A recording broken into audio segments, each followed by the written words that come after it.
it very much isn't your soul.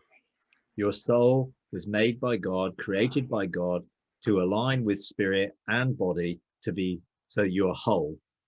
The flesh is walking independently of God. That means the soul is aligned to that independent walk.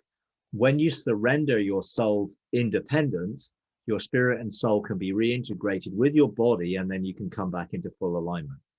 And that also then activates the energy gates within our body to bring us into full governmental, government authority, energy, creativity, everything we need. But the soul has to get to the point where it stops that operating independently to protect itself, provide for itself, direct itself, because that's what needs to become by trusting in God. And we've had to trust in what we've learned through the soul from what's come from the outside in. We've learned all of that, what's come from the outside in. That's dictated how we frame our thinking, and then our thinking will then determine how we live. And when God then begins to challenge the thinking and our thinking gets renewed, then what happens really is soul and spirit really come together in oneness, and we don't think independently. So there is no separation between spirit, soul, and body in my life. Not that I'm aware of. Now, I'm not saying that I'm perfect, because there may be things that I don't know yet, and I'm sure there's masses of things I don't know yet, that's for sure. But it is a process where those things begin to take place. So yeah, it is a process, not an event.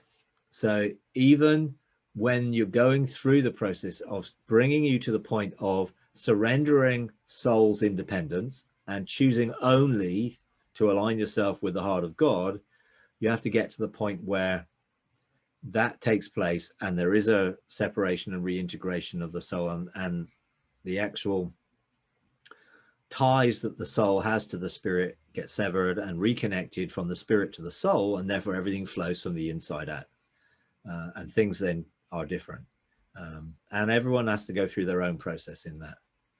It's not an easy process, and there is obviously challenge where the soul is trusting in its own ability to protect itself because there's lack of trust in God. Now, that might be because of our experiences through religion or church or other things where we're not quite sure, or it may be this old covenant God, old perspective of God that, well, he might be sort of angry today, so I better keep on his right side, so I better do what he says, and the obedience thing of trying to obey because you're afraid of him. All of that needs deconstructing and renewing so that we actually see God as love, unconditional love, limitless grace, enjoy it, and see life flowing out of heaven into us every day, filling us, flowing through us, love, joy, peace, rest, having such a joyful life.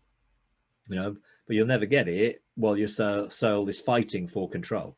And when we first engage God, and for a long time afterwards, depending what we were drawn into in terms of religious systems, there may well be the flesh wrestling against the spirit, spirit against the flesh for control. It gets to a point where then there's got to be a surrender, a full and complete and utter surrender. That's the point where soul and spirit are separated, reintegrated, and everything changes. Because then you can live multi-dimensionally, you can live in many realms at the same time. You're not limited to one realm because your soul and spirit are now entangled correctly and not tethered to this earthbound existence. Everything changes when there's a real separation of soul and spirit and total surrender. And no one knows what it will take to get us to that point. Only God does. And I would encourage everyone to embrace the process and not fight it. No, I did. I fought it because I didn't know what it was. And that was part of my journey to trust him. Well, okay, I got to get to the point where I trust you. I don't understand. I don't need to understand. Therefore, I'm going to trust you anyway, even if I don't understand. And that's, I think everyone's got to get to that point where I do trust him. Even if I don't understand, I trust him. That really, I think, is the point where things take on a whole different dimension of relationship and sonship from that point. Certainly for me, it was a huge change in my life in that point.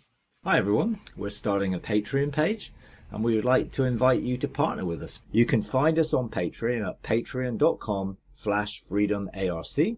Partner with us in taking the message of God's unconditional love, limitless grace, triumphant mercy to a bigger global audience.